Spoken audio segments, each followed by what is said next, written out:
नमः सिद्धेभ्यः।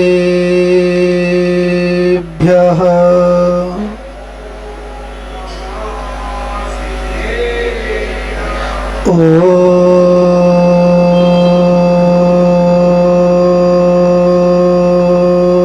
नमः सिद्धेभ्यः।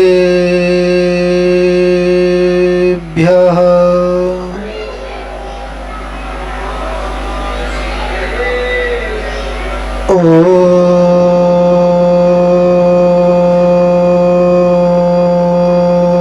नमः सिद्धेभ्यः।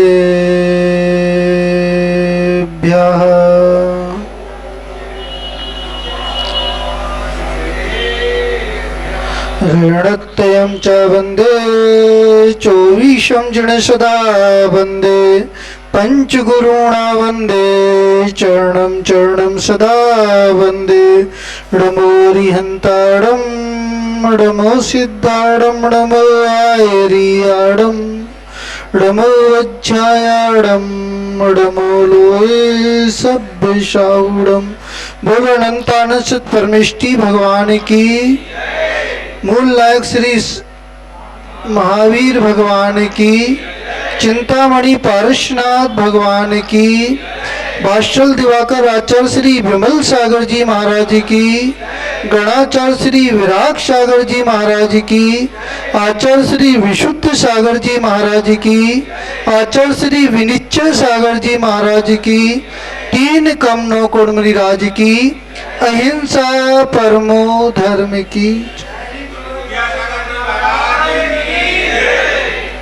भव्य आत्मन, इस संसार पर दृष्टि पड़ती है तो ऐसा प्रतीत होता है जो कर्म चेतना से युक्त है या कर्म फल चेतना से युक्त है, वे जीव इंद्रिय सुख का अनुभव कर रहे हैं।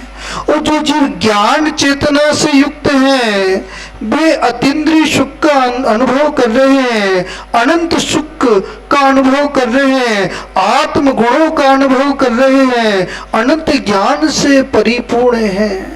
भैया जो ज्ञान चेतना से युक्त हैं वे कर्म चेतना से युक्त थे, कर्म फल चेतना से युक्त थे। उनने पुरुषार्थ किया, जो कर्म चेतना से युक्त थे उन जीवों ने पुरुषार्थ किया, उस ज्ञान चेतना को प्रकट कर कर अनंत सुख का अनुभव कर रहे हैं। भैया क्या नाम है? प्रवीण भैया, किसका अनुभव कर रहे हो? किसका अनुभव कर रहे हो? कितने वर्ष हो गए? कितने वर्ष हो गए? कितने वर्ष हो गए महाराज? 50 वर्ष हो गए। सुख का अनुभव हुआ कि नहीं हुआ? नहीं हुआ। अभी झूठे सुख का अनुभव हुआ। किसका हुआ? जो इंद्रिय सुख है वो क्षणिक सुखाभास है। क्या है? ये तो पंचम काल है। कौन सा काल है? दुखमा काल है। कौन सा काल है?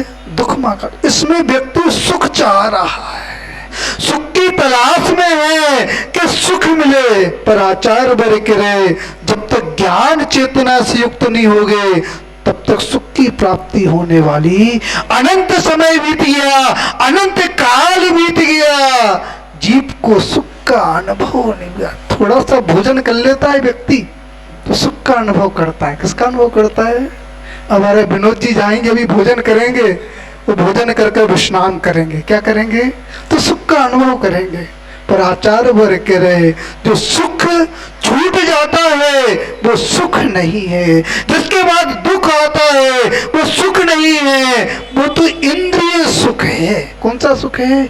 इंद्रिय सुख है। अभी जो पुरुषार्थ चल रहा है भैया, अभी जो पुरुषार्थ चल रहा है, धर्म श्रवण का पुरुषार्थ चल रहा है, इस पुरुषार्थ को सामान्य मत समझना।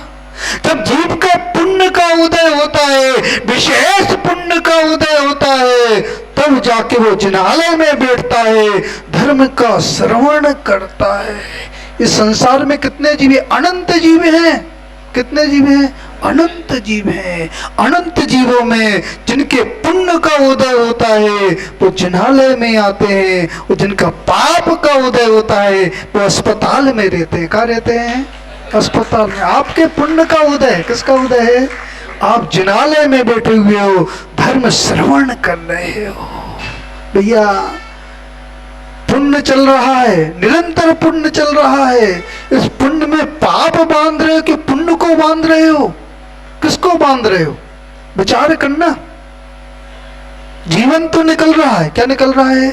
ये मनुष्य पर्याय का जीवन तो निकल रहा है, पुण्य प्रगति निकल रही है। प्रति समय आयु के निशय के गिर रहे हैं। तो बुजुर्ग आयु है, तो बुजुर्ग आयु है, उसके प्रति समय निशय के गिर रहे हैं। भैया एक क्षण में व्यक्ति को क्या हो जाए पता नहीं। कोरोना काल आया। कौन सा काल आया? कोरोना काल आया। व्यक्ति को धन का अभिमान था, किसी को बल का अभिमान था, किसी को प्रतिष्ठा का अभिमान था। जब तीन पाप कर्म का उदय आया, न प्रतिष्ठा काम आई, न बल काम आया, न धन काम आया।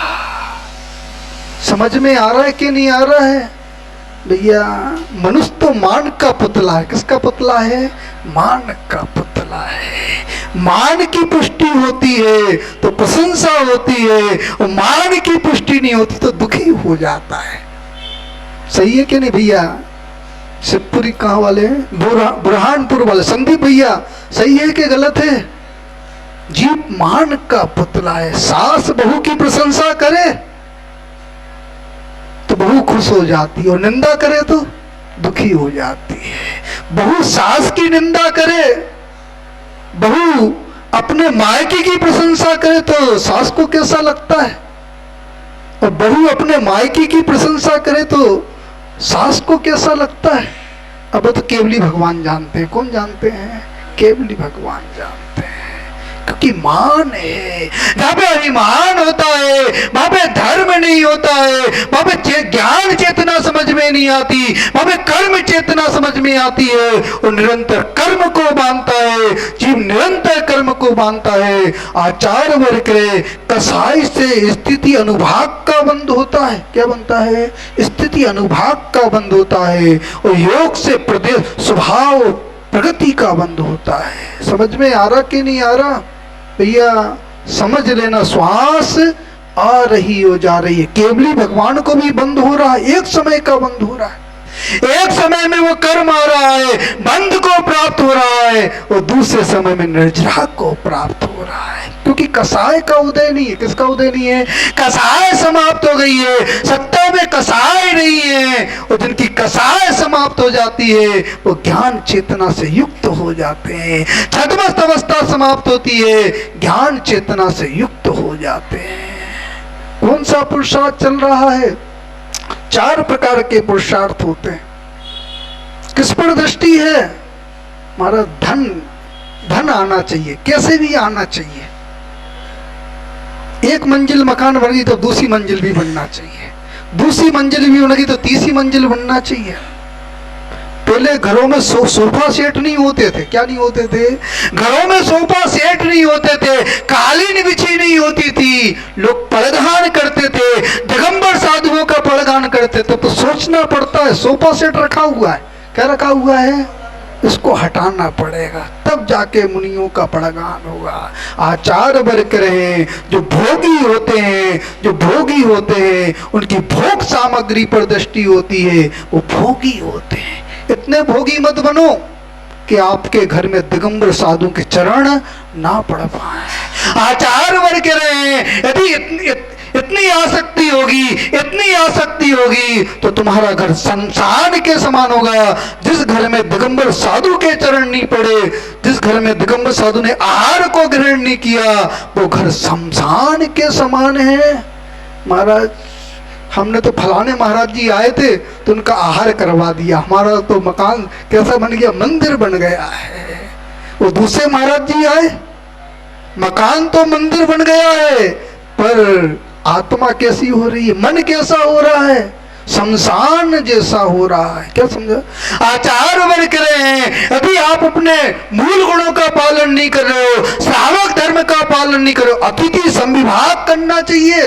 क्या करना चाहिए? अतिथि संविभाग कर रहे हो तभी आपका श्रावक धर्म है, और अतिथि संविभाग नहीं कर रहे हो तो पाप का सेवन कर रहे हो। ये माए रसोई तैयार करती हैं, कितनी हिंसा करती हैं, कितनी हिंसा करती हैं। आप व्यापार करते हो तो कितनी हिंसा करते हो, कितना आरम सारम करते हो, कितना छल कपट करते हो। उसमें जो पाप का बंद हो रहा है, पाप का बंद हो रहा है, वो नरक ले जाने का बंद हो रहा है, चतुर्गति परिभ्रमण करने का बंद हो रहा है। वो बंद कैसे छूटेगा? आचार्य विमल सागर जी महाराज जी कहते थे, ये श्रावक मुट्ठी भर आटे में मोक्ष जा रहे हैं। कहां जा रहे हैं? यदि अतिथि संविभाग कर रहे हो, आहार दान कर रहे हो, तो मुट्ठी भर अन्न आपको मोक्ष ले जाने वाला है। और आपने मुट्ठी भर अन्न स्वयं खा लिया, और दिगंबर साधु आपके नगर में है, उनसे पहले आहार को ग्रहण कर लिया, तो आचार वर्ग रहे, आप पाप को ग्रहण कर रहे हो। किसको ग्रहण कर रहे हो? भरत चक्रवर्ती प्रतिदिन पड़गहान करता था। क्या करता था? प्रतिदिन पड़गहान करता था। जब पात्र नहीं मिलता था तो उसका मन दुखी हो जाता था। शुक्लिया वाले कैसे हैं महाराज? पात्र आते हैं तो दुख होता है, और पात्र जाता है तो सुख का अनुभव होता है। ऐसा तो नहीं है? यदि ऐसी भावना आपके अंदर है तो समझ लेना अभी आपका धर्म प्रारंभ नहीं है। तो पात्र मिल रहा है, यदि आप भक्ति नहीं कर पा रहे हो, भैया व्यक्ति नहीं कर पा रहे हो, दान नहीं कर पा रहे हो, तो ऐसे कर्म को बांध रहे हो, ऐसे कर्म को बांध रहे हो। न ऐसा क्षेत्र मिलेगा, न ऐसा भाव मिलेगा, न ऐसा काल मिलेगा, न ऐसा द्रव्य मिलेगा। आप दिगंबर साधु के दर्शन करने के लिए तरस जाओगे। ये 2.5 द्वीप है। कौन सा द्वीप है? जम्बू द्वीप, भरत क्षेत्र। इस भरत क्षेत्र में, आरखंड में दिगंबर साधु पंचम काल में दिख रहे हैं। ये आपके पुण्य का उदय है। भैया क्या नाम है? पीछे वाले भैया क्या नाम है? क्या नाम है? मनीष भैया, मनीष नाम है। पुण्य का उदय है कि पाप का उदय है? पुण्य का उदय है। दिगंबर साधुओं के दर्शन हो रहे, और इंदौर वालों को तो विशेष पुण्य का उदय है। इस इंदौर नगरी में एक जीव ने ऐसा पुण्य बढ़ाया, पूरी नगरी का पुण्य बढ़ाया। मनीष गोधा एक व्यक्ति ने 400 संतों को लाकर एक मंच पर खड़ा कर दिया, एक मंच पर बैठा दिया, और ऐसे पुण्य का संचय किया, ऐसे पुण्य का संचय किया। लोगों ने उन साधुओं के दर्शन किए, उसमें से छठवां भाग उसने पुण्य कमा लिया। ऐसे पुण्य का संचय किया। भैया चतुर्मास होते हैं, आप मनीष गोदा बन सकते हो। क्या बन सकते हो? हम करवाएंगे चतुर्मास। नगर में साधु आते हैं, हर समय आपके नगर में साधु आते हैं। यह भावना होना चाहिए, हम मनीष गोदा बनकर इन मुनिराज का चतुर्मास करवाएंगे, इनकी भैया व्यक्ति करेंगे, इनकी वाचना करवाएंगे। आचार वर्ग रहे, ऐसे पुण्य का संचय करोगे, ऐसे पुण्य का संचय करोगे। मनीष गोधा जैसा भाव होगा, मनीष गोधा जैसा भाव होगा, ऐसे पुण्य का भी संचय कर सकते हो। आप कुबेर बनकर समोषण की रचना कर सकते हो, और तीर्थंकर भगवान विराजमान हो सकते हैं, चतुर्संग विराजमान हो सकता है, त्रियंच विराजमान हो सकते हैं, देव विराजमान हो सकते हैं, मनुष्य विराजमान हो सकते हैं। ऐसे पुण्य का संचय कर सकते हो। समझ में आ रहा कि नहीं आ रहा? भैया ज्ञान की आंख खुल रही कि नहीं खुल रही? महाराज हम तो उल्लू हैं। उल्लू कैसा होता है मालूम है? जब सूरज का प्रकाश होता है तो उसकी आंखें बंद हो जाती हैं। क्या होती है? उल्लू की विशेषता होती है, जैसे सूर्य का प्रकाश होता है, सूर्य का प्रकाश होता है, उसकी आंखें बंद हो जाती हैं, और जैसी अंधकार होता है तो उसकी आंखें खुल जाती हैं। कोई मुख्यमंत्री आ जाए, कोई प्रधानमंत्री आ जाए, तो सब लोग क्या करेंगे? सम्मान करने के लिए पहुंचेंगे। वो आपको पता चल जाए नगर में संत आ रहे हैं, आचार वर्ग करे, जहां पे मिथ्यात्व का उदय होता है। किसका उदय होता है? जब मिथ्यात्व का उदय होता है वहां पे ऐसा ही परिणाम होता है। जब सम्यक का उदय होता है वो मेढक उस बावड़ी में पड़ा हुआ था, उसने सुन लिया कि भगवान का समोसरण आया है और पंखड़ी को दबाए हुए भक्ति करने जा रहा था।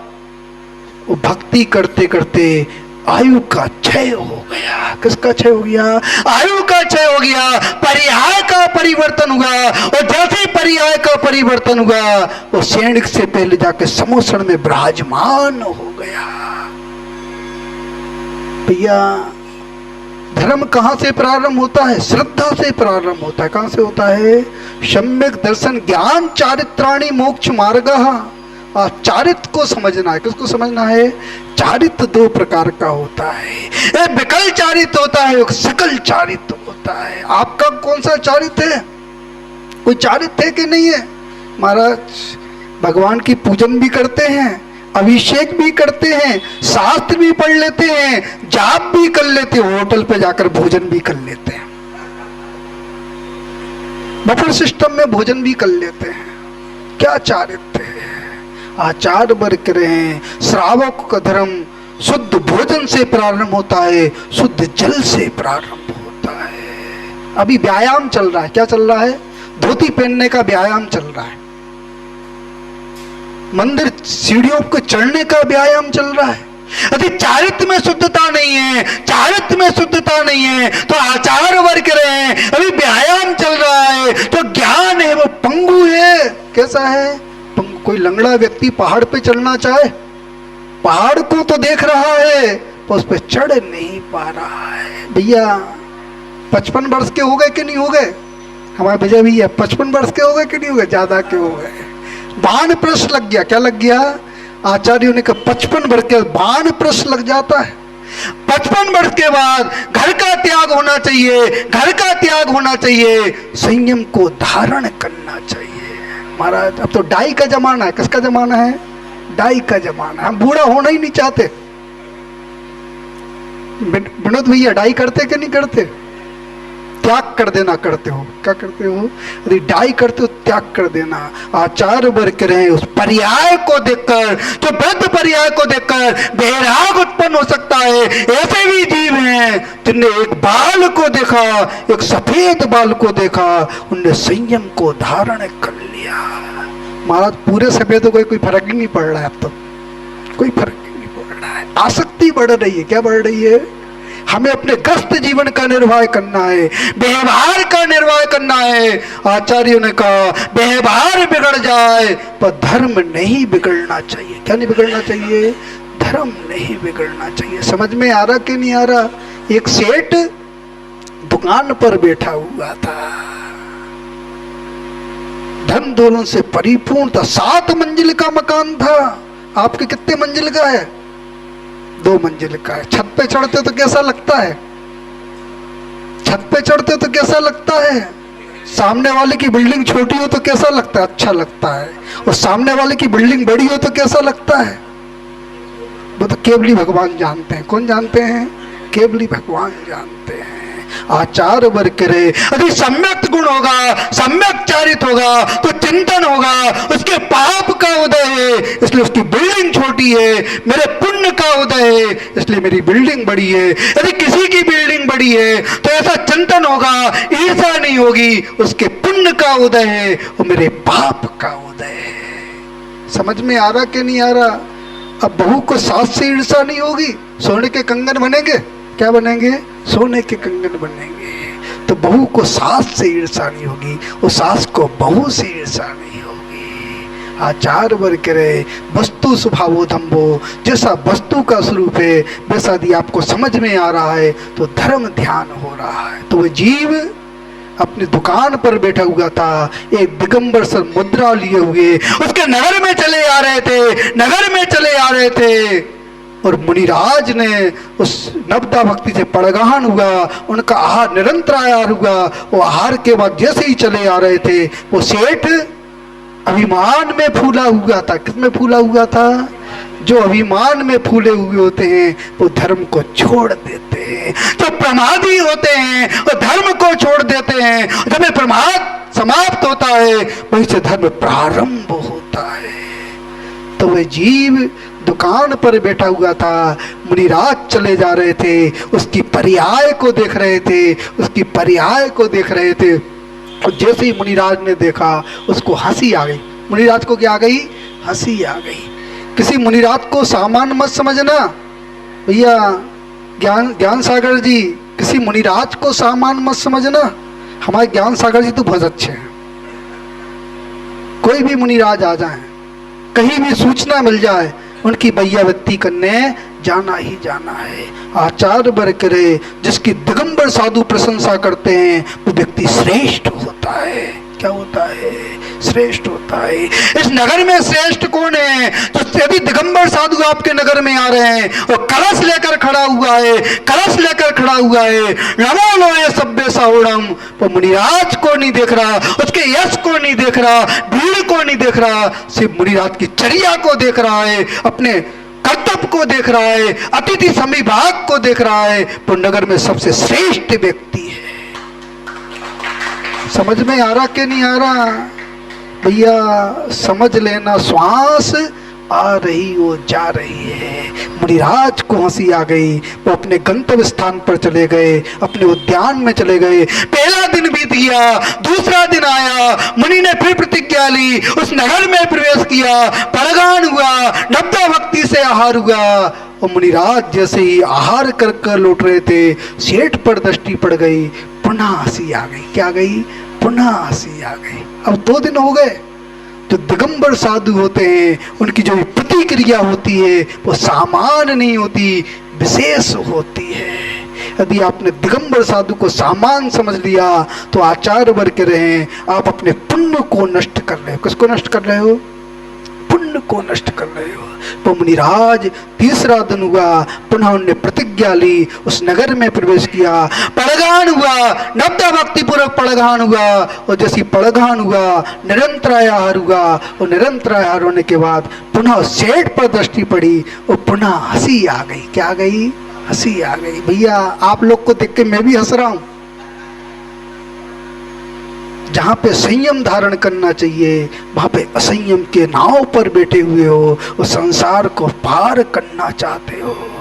भाई मुनिराज अपने उद्यान में बैठे हुए थे, सेठ से नहीं रहा गया, मुनिराज के पीछे चल दिया, मुनिराज के पीछे चल दिया, विनय पूर्वक करने लगा, निवेदन करने लगा। आप मुझे देखकर हंस रहे हो। जो दिगंबर साधु होते हैं, उनकी कोई भी प्रतिक्रिया सामान्य नहीं होती। आप मुझे देख के हंस क्यों रहे हो?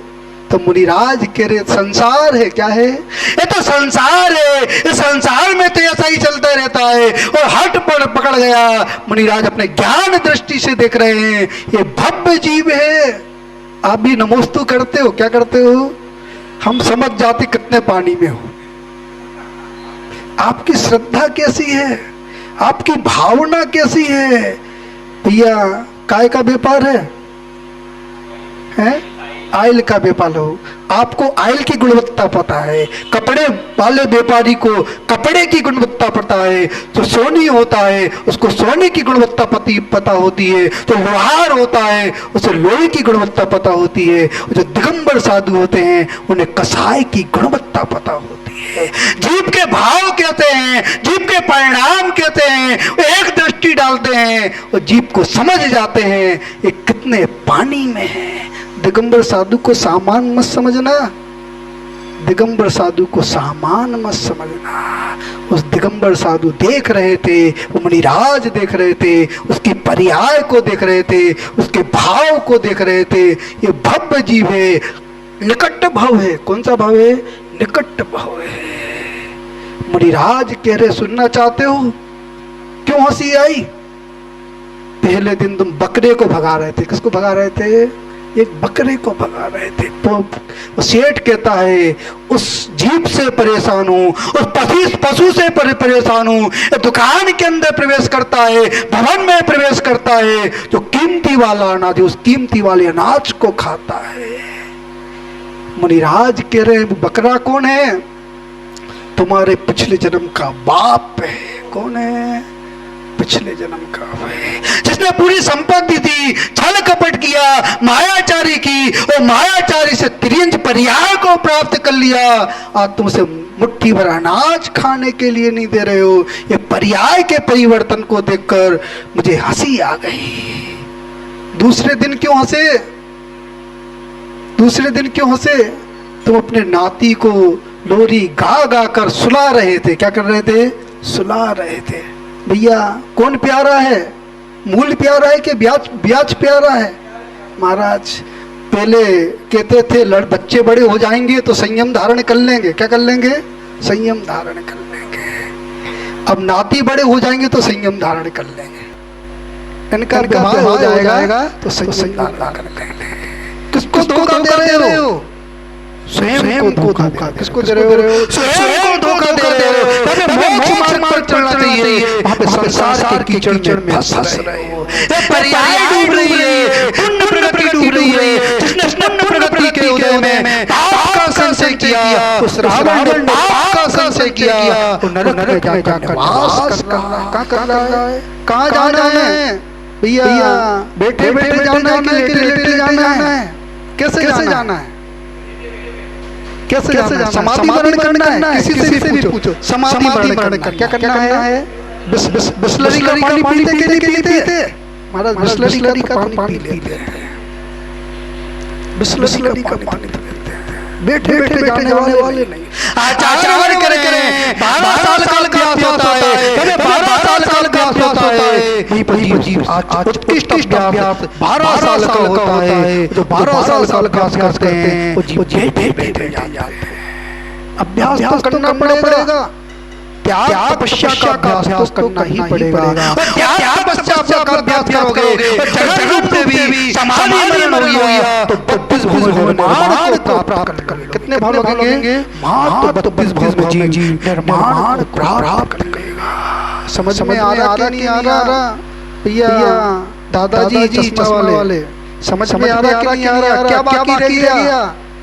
पूरा रस निकल गया। अब गुठली रह गई है। क्या रह गए? गुठली को भी दोगे तो व्रत लगेगा, मोक्ष के फल लग जाएंगे। वो गुठली सड़ जाएगी तो आचार्य वर्ग करे इस संसार में परिवर्तन का पड़ेगा। तरुण सारा जी महाराज जी कहते थे गुठली का दान नहीं होता, इसका दान होता है, आम का दान होता है। जो आम का दान करता है तो श्रेष्ठ होता है। आम माने आदिनाथ और मां से महावीर बन जाता है। समझ में आ रहा कि नहीं आ रहा? तो मुनिराज कह रहे दूसरी दिन हंसी क्यों आई? मुनिराज कह रहे थे अपने पोते को खिला रहे थे। अपने पोते को खिला रहे थे, लोरी गा के सुला रहे थे। बोले बच्चे कैसे सुख सोते थे? लोरी से सोते थे। अब किससे चुप हो रहे हैं? अब मोबाइल से चुप हो रहे हैं। किसका परिणाम है? माताओं का परिणाम है। किनका परिणाम है? गर्भ से संस्कार, गर्भ से संस्कार है। मां के संस्कार होंगे, पुत्र के संस्कार होंगे। समझ में आ रहा नहीं? माँ किटी पार्टी में जाती हो, कहाँ जाती हो? किटी पार्टी में जाती हो तो बच्चा कहाँ जाएगा? क्लब जाएगा। कहाँ जाएगा? क्लब जाएगा। माँ का क्या होगा?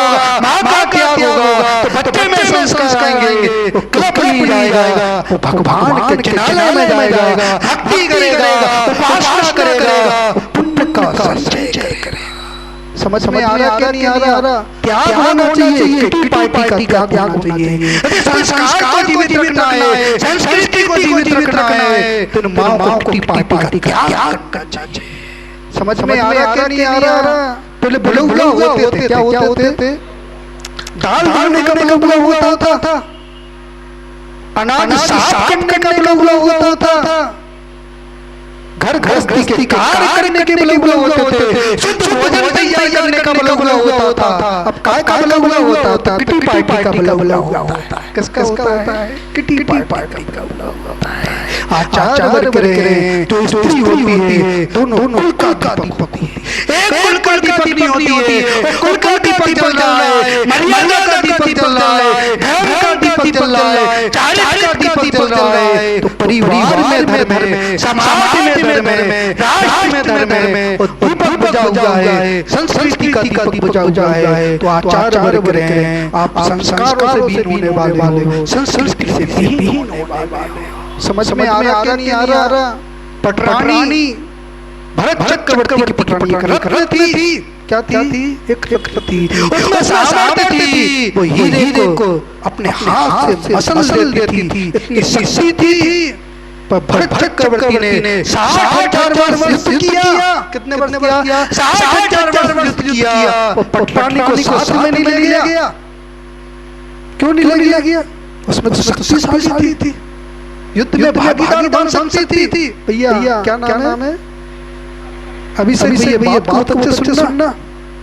60,000 वर्ष किया, पटरानी को साथ में नहीं लिया, क्योंकि जो स्त्री होती है वो रत्न के समान होती है। उस रत्न को यदि आप सड़क पे रख दोगे तो रत्न चोरी हो जाएगा। क्या हो जाएगा? चोरी हो जाएगा। आपका जन्नत, आपकी सभ्यता चोरी हो रही है। आप अपने किसी भी काटने कहा है, जो स्त्री होती है बाल पड़ने में होती है, तो पता संरक्षण क्या करता है? पता संरक्षण करता है। जब विवाह होता है तो पति संरक्षण करता है, और जब व्रत होती है तो पुत्र संरक्षण करता है। संरक्षण चल रहा है। क्या चल रहा है? तो केवली भगवान, हम तो पड़ोसी की बात करते हैं, पड़ोसी की बात करते हैं, स्वयं की बात आती तो चुप हो जाते हैं। आचार्य वर्ग रहे हैं, पहले स्वयं के घर को सुधारो, जब स्वयं का घर सुधरेगा, एक परिवार सुधरेगा, दूसरा परिवार सुधरेगा, तीसरा परिवार सुधरेगा, और धीरे-धीरे पूरे समाज सुधरेगा। भावों के मटके सीधे हो रहे कि नहीं हो रहे? भावों के मटके सीधे करना क्या करना है? भावों के मटके सीधे करना है। वो दूसरे की निंदा करते रहोगे, वो स्वयं चुप हो जाओगे, तो समाज में सुधार होने वाला नहीं, संस्कृति जीवित होने वाली। तो वो सेठ मणिराज के सामने खड़ा था। दूसरा दिन जिस पोते को लोरी गा के सुना रहे थे, वो पूर्ण जन्म का सत्य हुए, जिसने वेदना देकर तड़पड़ पर्याय का परिवर्तन किया था, पर्याय का परिवर्तन किया था, उसने पर्याय का परिवर्तन कर तेरे कुल में जन्म ले लिया। अब तुझे लोरी गा के सुना रहा है। विचार करना, यदि पुत्र आज्ञा का पालन नहीं कहा है तो शत्रु भी हो सकता है। बहू आज्ञा का पालन नहीं कर रही है तो शत्रु भी हो सकती है। पूर्व कर्म बांधा है, उसका उदय चल रहा है, उसका उदय चल रहा है, उस संसार से सहन करोगे तो आचार्य कुंड का बंद होगा, क्लेश करोगे तो नरक आयु का बंद होगा। समझ में आ रहा कि नहीं आ रहा? तो भाई सेठ खड़ा था। तीसरे से 7 मंजिल मकान है, अपने नौकरों से घेरे थे, इसमें रंग रोगन होने में कितना समय लगेगा? 14 दिन लगे। कितने दिन लगेंगे? 14 दिन लगे। मणिराज कह रहे तेरी 7 दिन की आयु बची है, 7 दिन की आयु बची है, तुझे रंग रोगन नहीं देख पाना है। उसके ज्ञान चुकल गए, संयम धारण किया, महाव्रत को धारण किया, और 7 दिन में उसने कर्मों का चय किया। 7वें दिन में झपक श्रेणी पर हो गया, झपक श्रेणी पर हुआ। पहले अपूर्व गुण स्थान से अन्वित गुण स्थान में, अन्वित गुण स्थान से सूक्ष्म साय में, और सूक्ष्म साय से जैसे ही क्षीण कसाय में पहुंचा, उसने 63 जगत का चय किया। 63 को प्राप्त कर केवल ज्ञान प्रकट हो गया, केवल ज्ञान प्रकट हो गया, ज्ञान चेतना से युक्त हो गया। किससे हो गया? ज्ञान चेतना से हो गया। अनंत काम करने लगा। अंत में भाव आते हैं, आप अपने ज्ञान चक्षु खोलें, ज्ञान चक्षु खोलें, बस स्थिति को समझें, धर्म को समझें, पहले श्रावक धर्म समझें। जब श्रावक जीवन में आता है तो श्रावक महाव्रती बनता है, वो श्रावक महाव्रत कर अपने कर्मों का चय कर ज्ञान कर्म चेतना से, ज्ञान चेतना से होता है, और जैसे ज्ञान चेतना से होता है तो अनंत संकल्प करता है। अंत में भाव आते हैं, आप धर्म के मन को समझें, इसी में आपका कल्याण है। ओम नमः सिद्धिया।